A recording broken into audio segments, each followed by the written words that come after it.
Hi, this is Michael Buffer, and welcome to the BoxHard Podcast. Hello, everyone. This is Mikey Garcia. It's the monster from the swamps, Regis Rougarou Prograis. Hey, what's up? This is King Carlos Molina, former IBF world champ.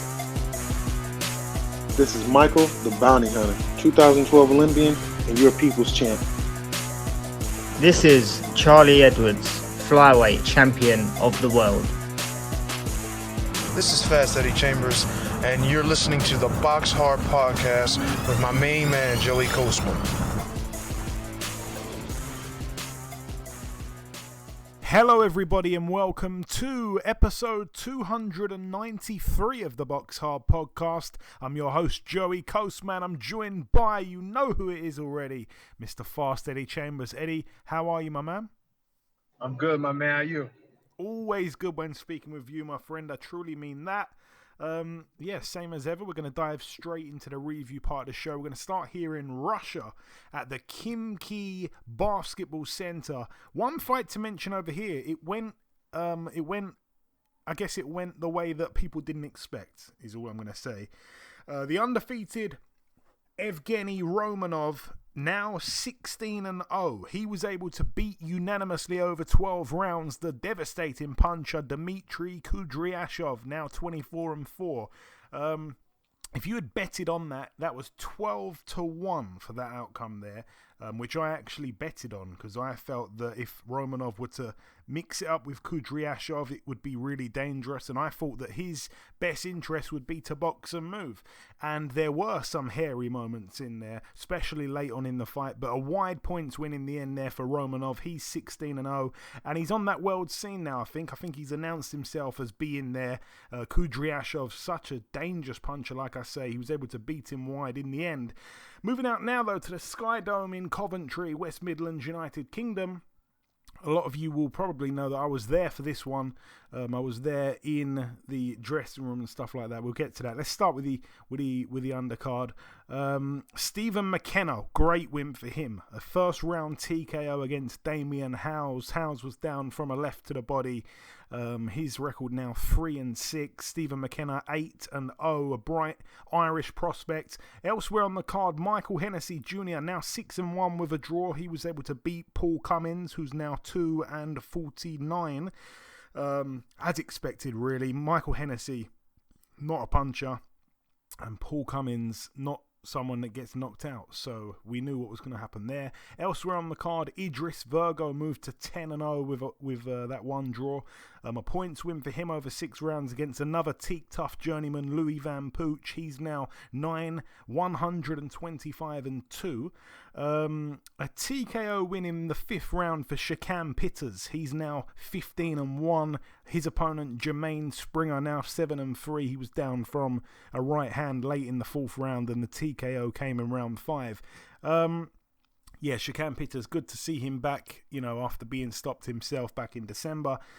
River Wilson Bent, perhaps one to watch. He moved to 9-0, a TKO for him in the 7th round against George Farrell, who's now 5-1.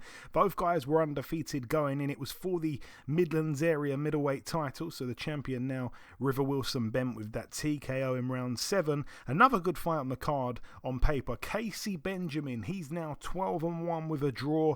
His opponent, Martin Harkin, retired on his stall at the end of round 7. His record now 13-2. Harkin down from a right to the body as the bell ended for the 7th round.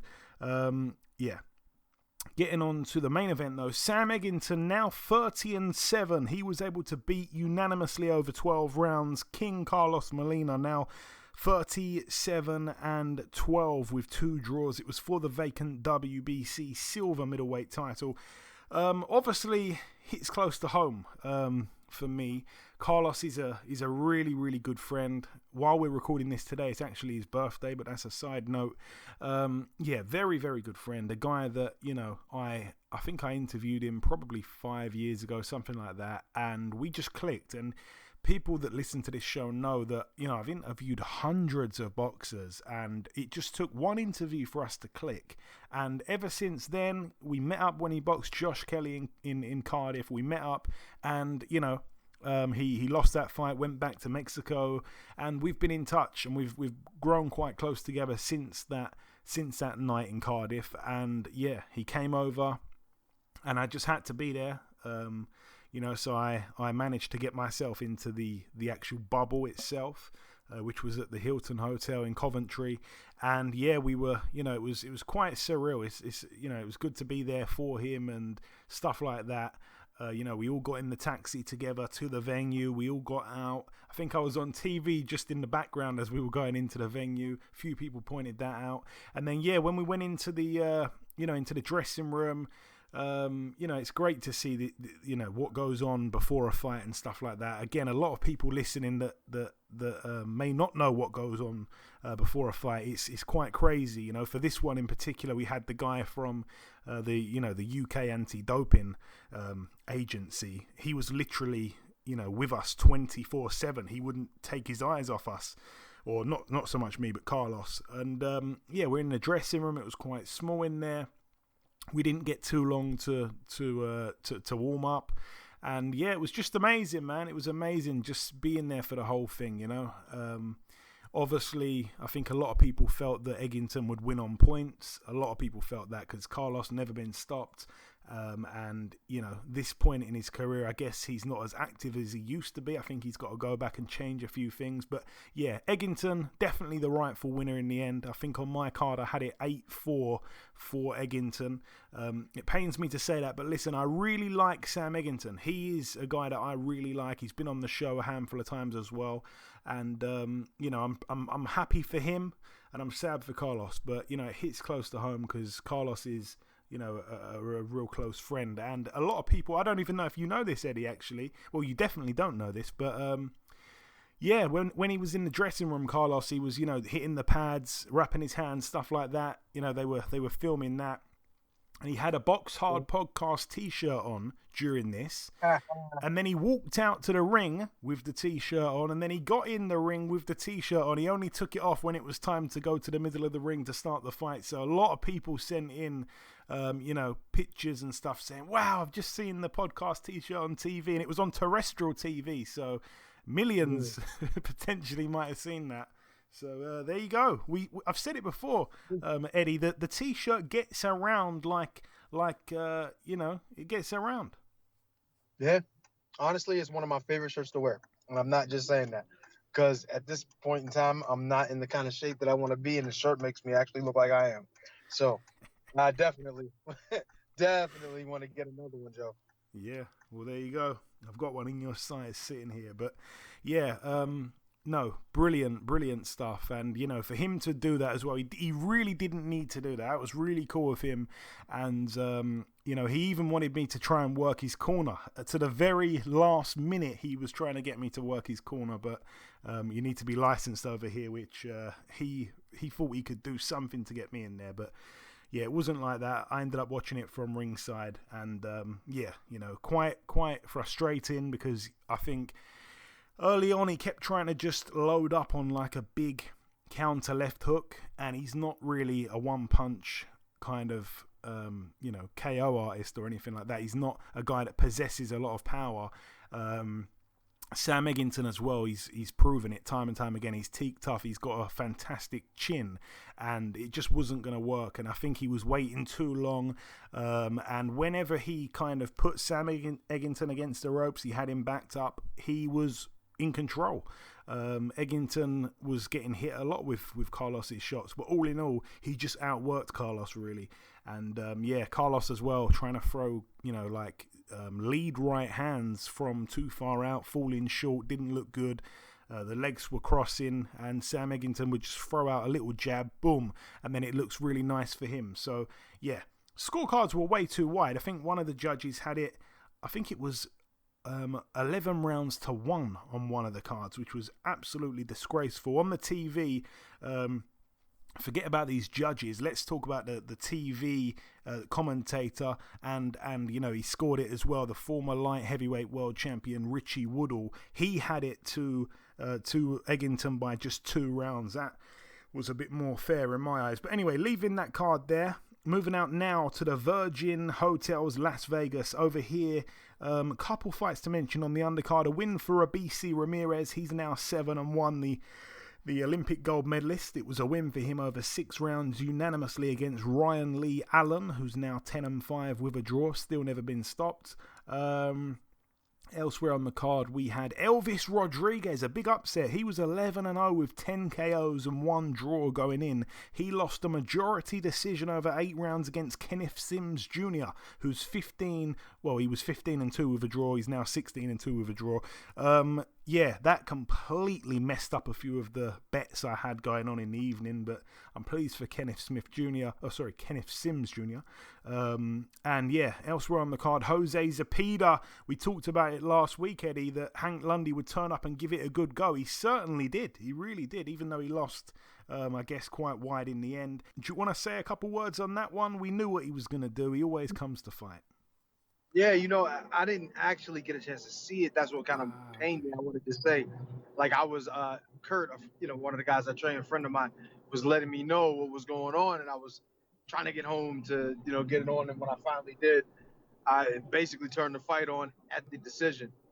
But what he was saying about it was a 10-rounder, right? So he was saying about what?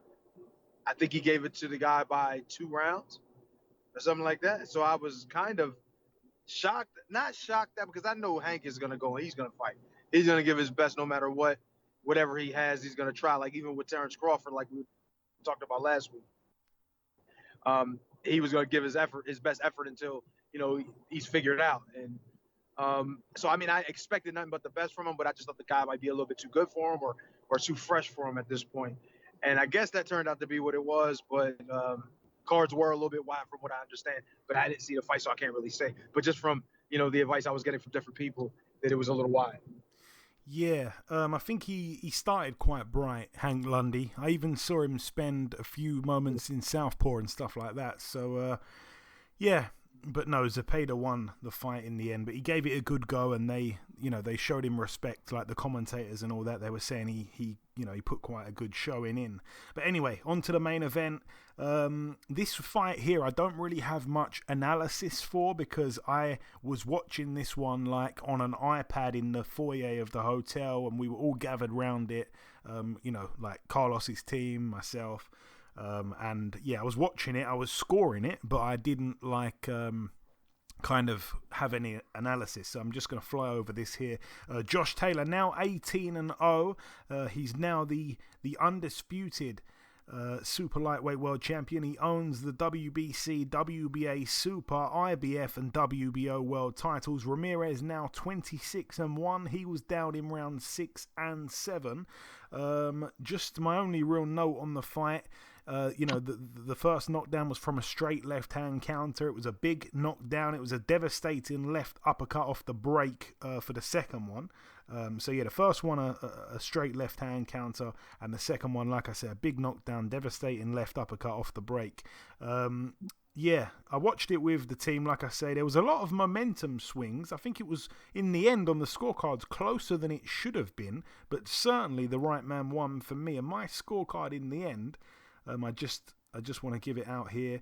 My scorecard in the end, I had it to Taylor by 4. I gave Ramirez the first, I gave Taylor the second, I gave Ramirez the third. I gave rounds 4 and 5 to Taylor. I gave round 6 to Taylor, but it was a 10-8. I gave round 7 to Taylor, which was a 10-8. And then I gave him rounds 8 and 9.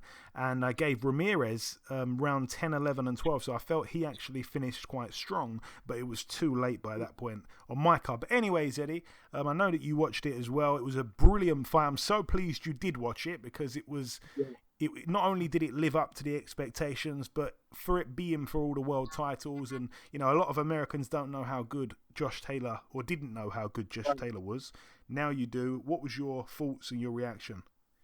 I really didn't know much about him, so it was a great job that I was able to see it, because the only real evidence I've had of anything that Josh Taylor did previous was, small clips or whatever from what, funny enough, Hank, who fought on the undercard, was trying to schedule a fight, or they were trying to get a fight with Josh Taylor at one point, and he also showed it to Kurt And Kurt was also saying, like, when he watched it, like, hey, Josh, he looked good then.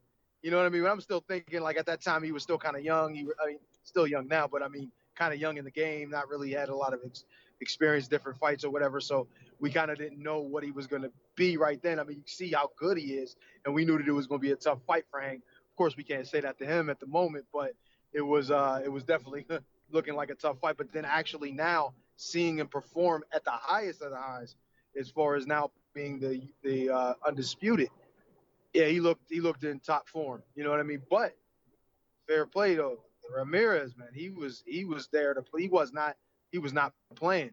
He was definitely trying to turn it up to another level too. And he was in the fight. I thought at one point he was going to get stopped. I thought that the prediction that Josh Taylor had was actually going to come to fruition, because the way that he dropped him with that uppercut, and it just didn't look like and it took him like a few rounds after that, to be honest, in my opinion, to really recover. You know what I'm saying? Like, he was still just on the brink. But the worst part of this whole thing, I'm giving all this analysis and everything, and what we're talking about, is that I couldn't even see the last 2 rounds. I had to go get something and end up missing the last 2 rounds. So I didn't even know Ramirez picked it back up like that. You gave him the last 3. I didn't even realize that he did that much good work. I ended up missing 11 and 12. I thought 10 was kind of like back and forth. I wasn't sure about that round, but I thought it was just Josh Taylor looking for a big shot to end it. But the other 2 I didn't even see. So I was kind of surprised. Now I'm surprised to hear that you actually felt that Ramirez picked it up and won those rounds, because I was expecting it to be like a whitewash the rest of the fight. Yeah, no, I felt he did finish quite strong, and yeah, I fancied a late knockout for Josh Taylor going in. I felt that he'd probably get the stoppage in the second half of the fight, which almost did happen, of course. But no, credit to Ramirez as well. He showed how tough he was, and that's exactly what I expected from him, to keep coming. He showed his heart in there. But yeah, Josh Taylor, I think he just had too much. I know a lot of people were criticizing Ramirez, saying he's one-dimensional. I don't think he's one-dimensional at all. But Josh Taylor just had too much variety for him, and everything from the uppercuts to the jabs to the hooks, it was all there, and he showed, he's got that dog in him, which I knew he had, but a lot of people, I think, overseas were not too familiar with, and I think he's proven it there. He's got such a good resume to fight the likes of Postal and Ramirez and Prograis and Baranchik, all these guys, all these world champions in just, what's he had now? Just, I think he's had 18 fights. Yeah, 18 fights. Yeah, he's a fantastic fighter. But anyway, that's it for the review part of the show. Just before we wrap this up, the final thing for me to do is to welcome our sole guest on this week's podcast. Ladies and gentlemen, please welcome the man ranked by the WBO at number 2 in the world in the Super-Featherweight division. It is, of course, Mr. Jeremiah Nakathila. Jeremiah, welcome to the show, my friend. Yes, thank you.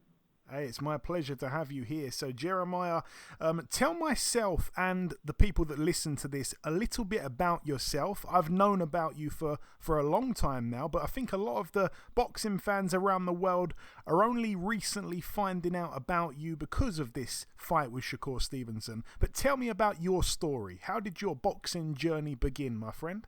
Yeah, no, for me, boxing, it's in the blood, it's in me. I'm saying that because there was nothing that inspired me to join boxing other than just for the love of it. I started boxing. For me, it's like I've been a boxer throughout my childhood because I've been fighting at the village. We've been fighting every day when I'm at school. When the school is out, there should be a fight. There should be a fight on our way going back home. There should be a fight. That was my story, my everyday story. And the real boxing start somewhere when I was in the secondary school. Is when I start now doing a part of boxing. Okay. And tell me, Jeremiah, what is it like in Namibia? Is it like, there's amateur boxing? Because obviously you've been a pro now for quite a while, but what was the amateur boxing like? Yeah, no, amateur here, we have been through amateur. We have been through amateur. I compete in all Zone 4 and African Championship. We have been in Cuba for boxing. Yeah, we have been training also in Cuba for boxing. Yeah, so I've been around, man. I've been around for when it comes to boxing. It's part of my life. It's all about that. And I found out, Jeremiah, that you used to be a policeman, or are you still a policeman? Tell me about that. Yes, I'm still a policeman as I'm speaking, and I'm a policeman. And in my country, I'm a policeman. It's just that I just work part time, but most of the time, I'm given our government give us enough time to train. Okay. Yeah, but when I'm free or like from morning to 2 o'clock, I'm at work. I'm at work as a police officer. Wow, and also you have your own pub as well. Tell me about that. The low-key pub. Yeah, no, I have a low-key pub. Hey, where did you see that, man? Yeah, I have a pub. Instagram. I want to. If I come to Namibia, I want to drink in that pub. Yeah, so I came up with the low-key pub because I have a lot of followers in my country. My friends and my people, they always want to cheer together. In most cases, whenever I win, I always make a party, and I used to make party, and then I used to have a big crowd. So that creates that, okay, if I have more followers, it's better to have a chilling place where my friends can come and support me. Also, it's not just about, it's also a business. So my friends can come there and support me, and it's part of business. Part of business. It's one of the famous pub in Windhoek, in the capital city of Namibia. Wow. Okay. So, like I say, if I ever come to Namibia, I'm going to the low-key pub. Let's talk about your professional career. You've had 22 fights as a professional. Your record 21-1. Tell me about that one loss which took place in Russia against the Russian Evgeny Chuprikov. A very close fight, majority decision. Some very strange judges' scorecards. What happened back in that night in 2016? No, looking at that fight, I did what I did enough to win that fight. When I look at that even the video is there on YouTube. That guy was just coming. He was not throwing any clean punch to say I score him. I was a better boxer that night throughout, but sometimes favoritism. People always favor the people. And then that's why, it was in a majority decision. But to me, that's not a loss. So I feel even now, I feel like, for me, I'm an undefeated. And then, when I'm coming in there, especially now, I'm on my way to Las Vegas. I want to make history. It's bigger for me. Fighting a guy like Shakur, it will be a great history, beating that guy, and then I'm going to beat him. Yeah, we'll talk about that in a moment. But yeah, you go to Russia, you fight a Russian, and it's close. That speaks for itself. I think that usually means you won the fight, to be honest. But since then, you've had 10 fights, 10 wins, 10 knockouts. You don't like to leave it to the judges anymore. Yeah, it discouraged me to go on points. After that fight, I feel like, it's better to finish rounds, man. I feel like, people can really, judges can, I can be on my own judge.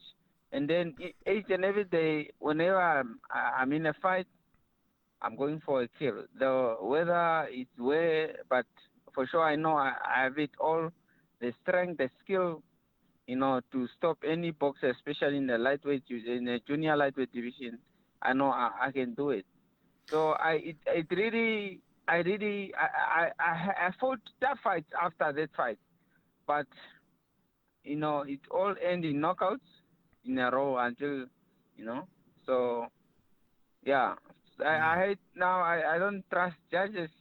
I don't. I feel like sometimes judges they see the fight the different way.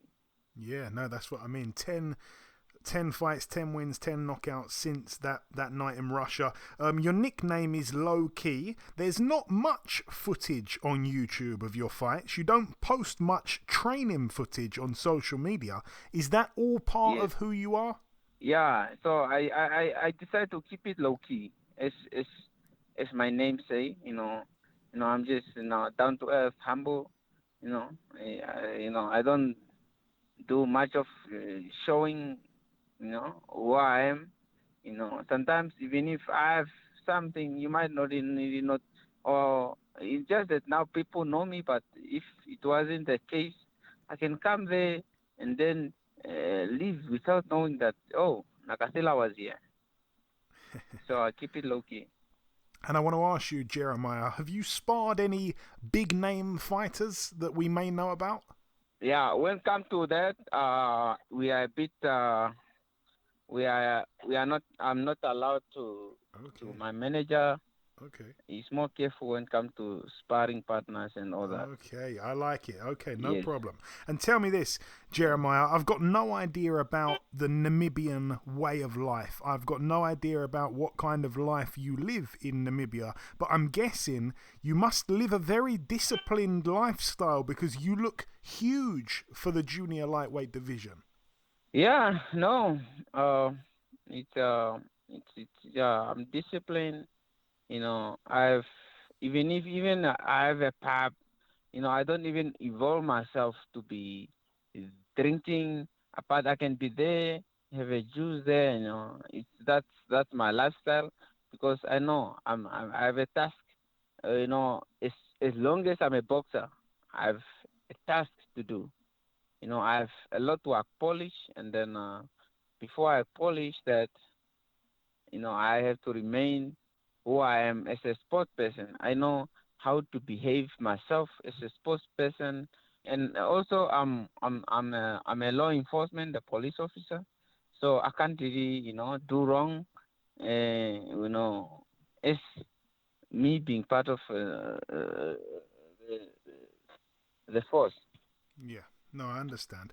And let's talk about the main reason you're here, Jeremiah. You're going to be fighting Shakur Stevenson for the WBO interim world title June the 12th in Las Vegas.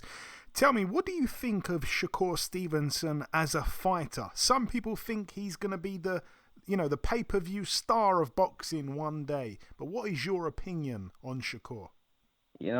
I look at Shakur. I just view some of his videos on YouTube, and then it gets boring for me when looking at the type of opponents that he's fighting. It gets boring for me even to watch further because that's not me. I'm a different boxer compared to all the rest that he fought. So I know he's considered as a superstar. The media, everybody is talking about Shakur Stevenson. But when I'm going to be there in the ring with him, that's not going to help him or save him from me.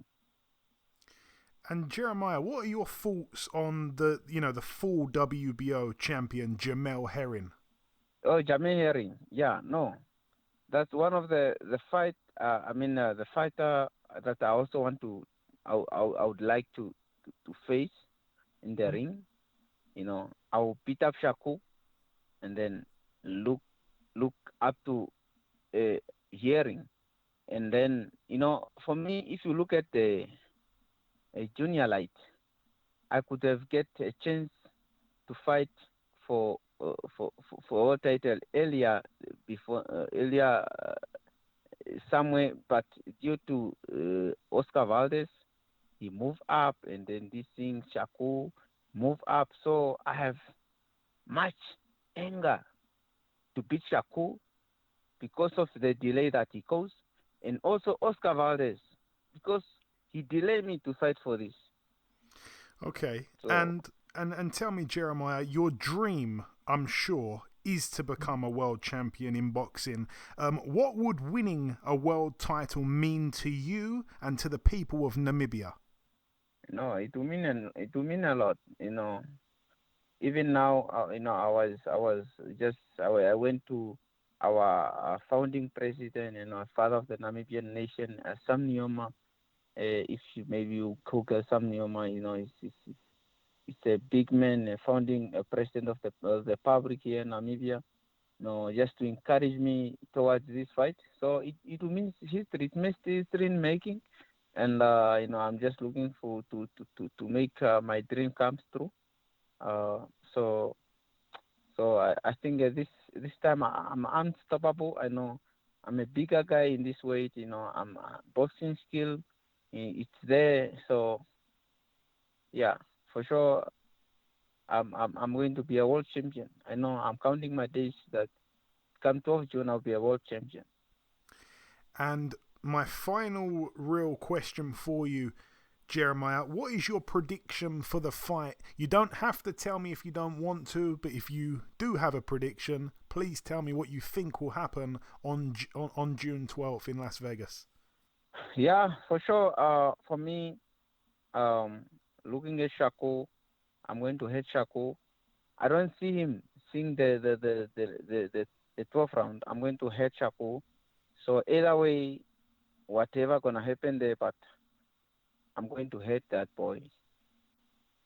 Okay, well there we go. I'm really looking forward to the fight. And just finally, Jeremiah, what are your closing words? If you've got a final message that you want to, let the listeners hear, if you want to say anything to the listeners before we let you go, what is that message to the guys that are supporting you all around the world, the UK, the USA, Africa, anywhere? What's your message to the people that support you? Yeah, to the love of boxing, the fans, and then also that they came to know Jamel Nakathila, and the top rank, to top rank. I just want to say thank you for the, great opportunity that they gave me. So, and then to everybody that knows it's the love of boxing that come close to know Jamel Nakathila, they should just keep supporting me. So the way forward is, we are one people. We are just like a family. The world become now a family. So that's why we can even communicate right now. So we should just support each other. And then if we have to, when it comes to boxing or come to sport, if let the best man win. We should not overlook it. This one is home ground, the other one is not.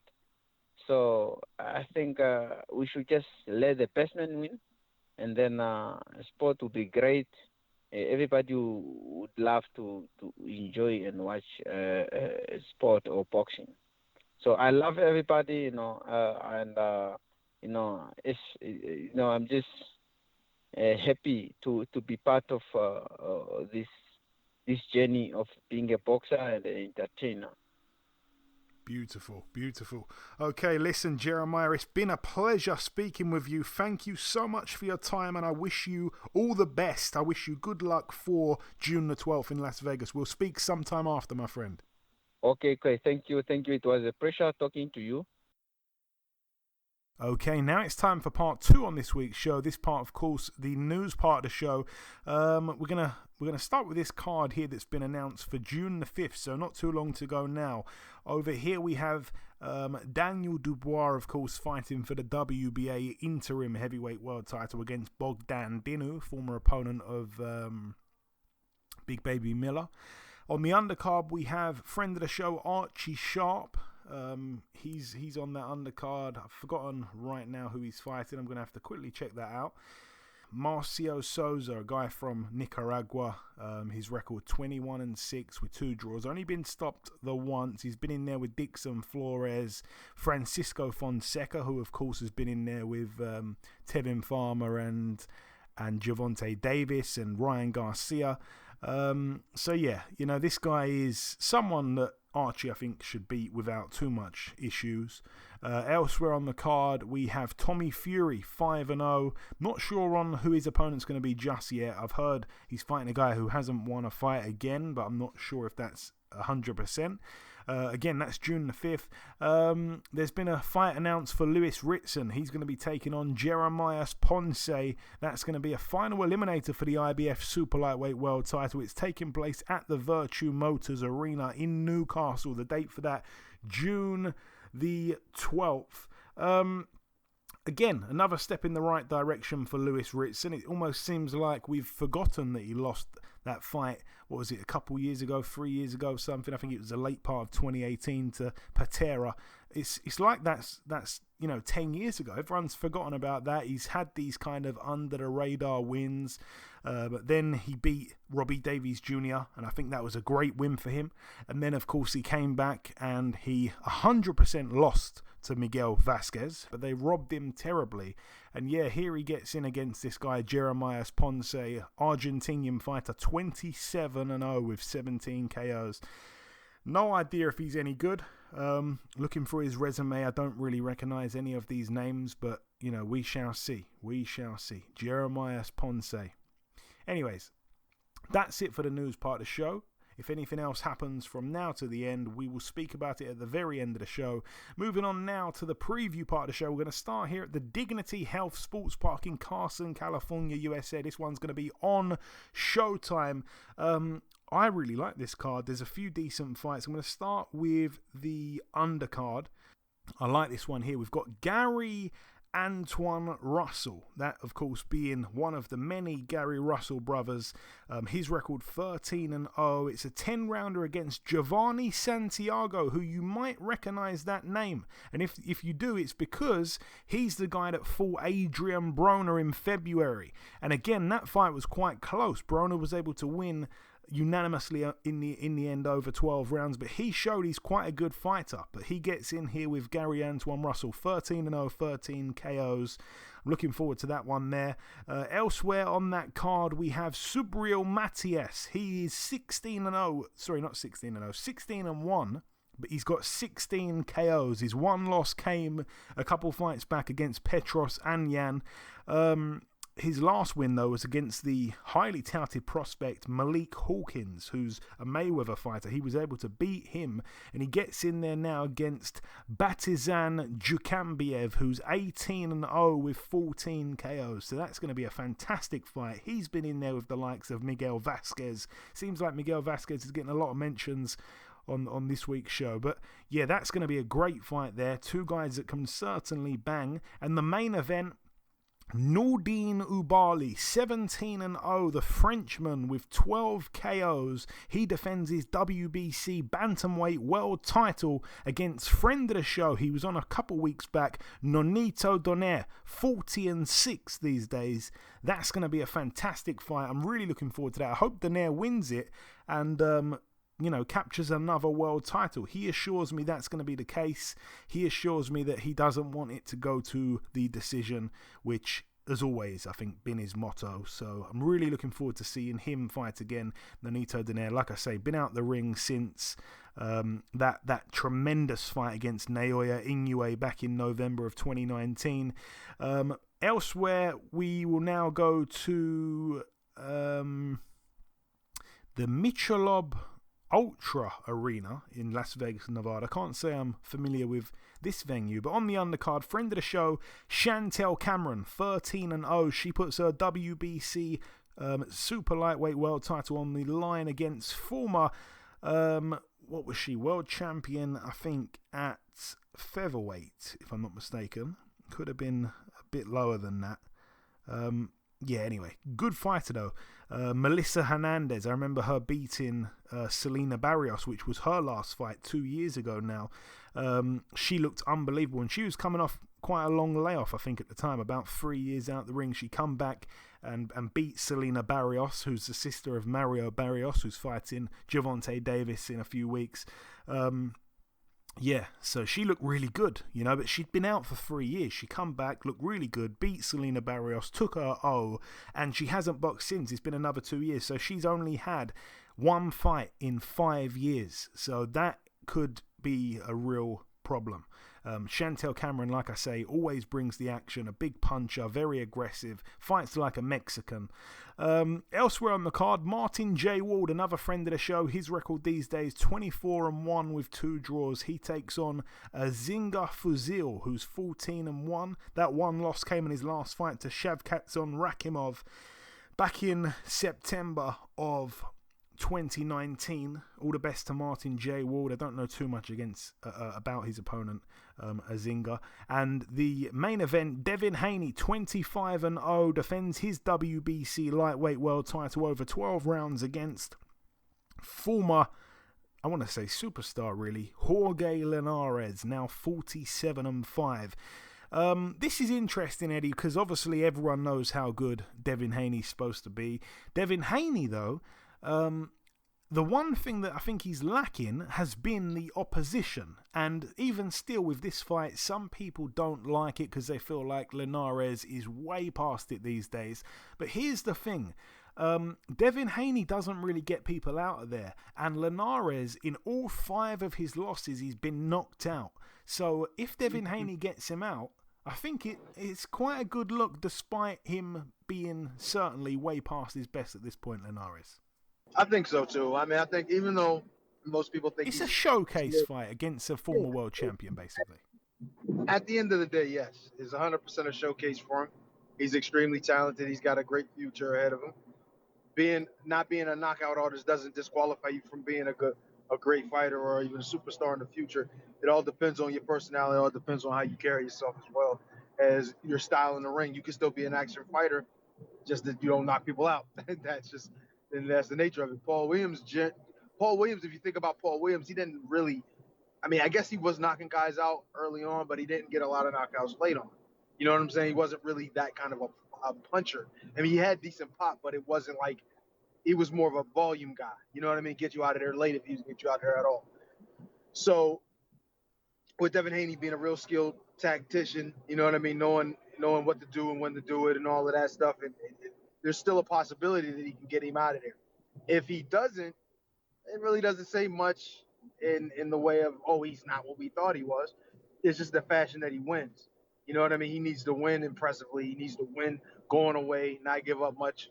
You know what I mean? He has to show his class, with his boxing ability more than power. You know what I mean? If he doesn't get him out of there, so what? But if he puts his hands on him all night, looks good doing it, wins every round, he's still Devin Haney. He's still the guy that you got to respect because he can just about outbox anybody. You understand what I'm saying? It's not, like I said, it's not about his power. That's what really puts people in fear. It's about his skill. You know what I mean? But Floyd Mayweather, I was going to say even like, kind of like Floyd Mayweather, but kind of like Floyd Mayweather at 147. Because at 130, 135, Floyd was still knocking people out. So, it's a different animal when you talk about Floyd in that regard. But he's like I said, he's a really, really good fighter, really talented boxer, knows exactly what to do at the time to do it. Really, really good. So, he should just get out there and win. And don't think about how and trying to knock the guy out, putting himself in harm's way. Just do your job, win the fight, going away, and make sure you look good doing it. That's all the advice I can give. Yeah, I agree with that. And moving on to the final card, and I'm not even going to try to pronounce... Well, I am going to try to pronounce this one. It's taking place on Sunday, May 30th at the Halana Podpromu in a place I'm not going to try to pronounce, actually, in Poland. Over here, Artur Spilka, 24-4. he takes on a guy called Lucas Rozansky, who's 13-0 with 12 KOs. He's coming off 11 knockouts in a row. He is in a bit of a step up, though. He hasn't really boxed anyone at this level. He's got a few wins of note, I guess. Albert Sosnowski stopped him in a round back in 2017. He stopped Michael Sprott in 2 rounds back in 2018. These guys are way past it. And he was able to knock out in 4 rounds Izwagbi Ogono. That's the black guy who's Polish and lives in Las Vegas, who had a fantastic shootout with Dominic Brazil back in 2017. So those are his standout names on the record. But, you know, no one really of the caliber of Spilka. But Spilka, again, himself hasn't really looked good of great, you know.